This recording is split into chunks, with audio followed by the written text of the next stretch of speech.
Hello everyone, my name is Kirill. You are on the AutoAdviser channel. Today we will talk about the suspension of the future. This is such suspension that will raise the car so that it is convenient to get in. It may seem to you that this is ordinary pneumatic, but the question is much deeper.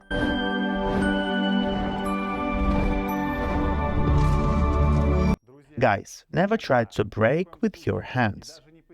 Any car suspension must consist of three mandatory elements: a guiding element, an elastic element, and a dampen element.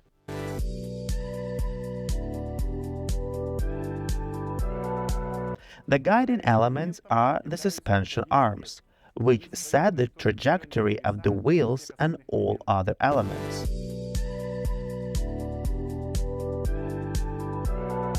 In most cases, elastics are springs. There are several types of springs: a coil spring, a leaf spring, and a torsion bar. They store energy by compressing its size when the car goes through a bump.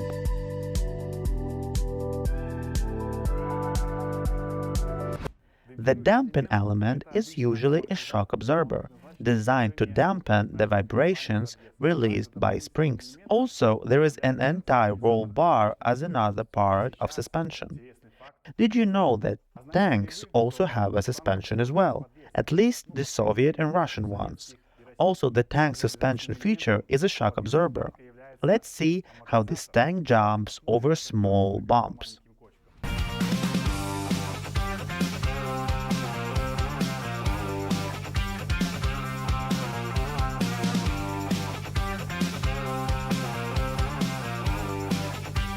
The classic suspension has one global problem. Its characteristics are unchangeable. They are set by the manufacturer.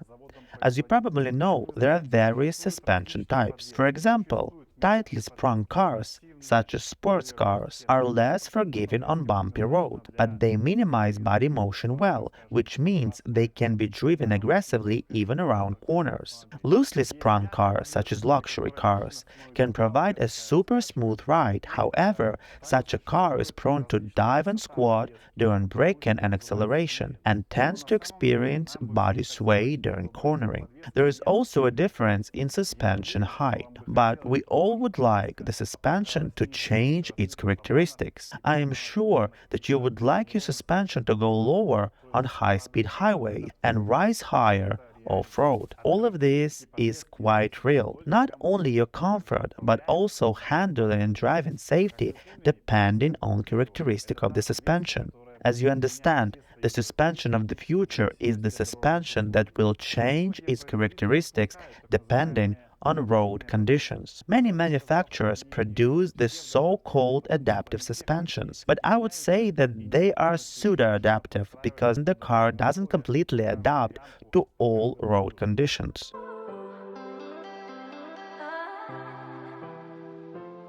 Control unit, adjustable anti-roll bar, shock absorber struts with adjustable stiffness, as well as cameras and various sensors. In simple terms, various sensors, including a camera, evaluate the traffic situation, evaluate how fast you are driving, lateral acceleration, wheel rotation, and so on, and decide on changes in various suspension characteristics. Let's look at, for example, how the car enters a left turn. When we turn left, our car will roll to the right. In order to avoid this roll, it is necessary to change the stiffness of the shock absorbers of the right side. It is also necessary to raise the anti-roll bar. Let's take a look at the video to see how it happens. Large arrows show how the stiffness of the shock absorbers on the right side increases, and the stabilizers also rise.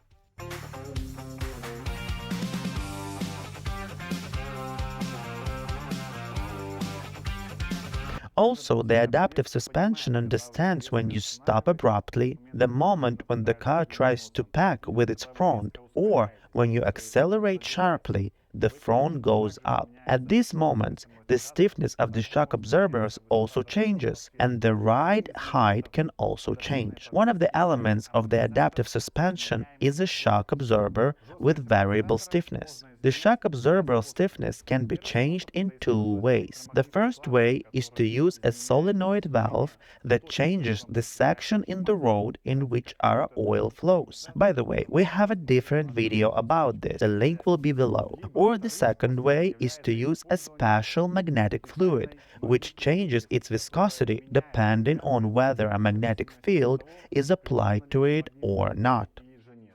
Let's see how this one works. Under the influence of an electromagnetic field, this magnetic fluid can change its viscosity. A fully modern suspension must also have a front camera that assesses the traffic situation and roughly understands that there is a pedestrian in front of it or some kind of obstacle.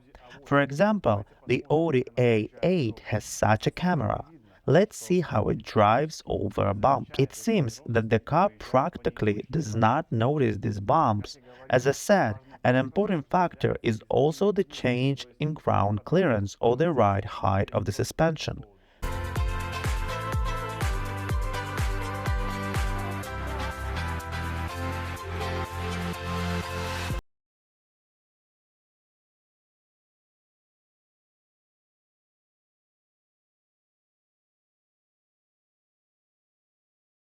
To the ideal adaptive suspension of the future. This is a very complex system that is crammed with various sensors and cameras that understand what is happening around the car. It understands that there is some kind of obstacle in front of us or that a pedestrian can jump out in front of us. It also understands that if something moves in your direction, it will immediately raise the side of the car to soften the collision. Unfortunately, at the moment, adaptive suspensions are available only in the maximum configuration. In addition, they are very expensive to maintain. But on the AutoAdviser.by, you will find the most affordable prices for suspension parts. Have you ever experienced an adaptive suspension yourself? For example, I drove a car once with adaptive suspension, and at a speed of 150 kilometers per hour, I drove around the fox in front of me and barely noticed. This is the AutoAdviser channel. Be sure to like, subscribe to our channel. Do not forget to press this bell, and all the best to you. See you soon.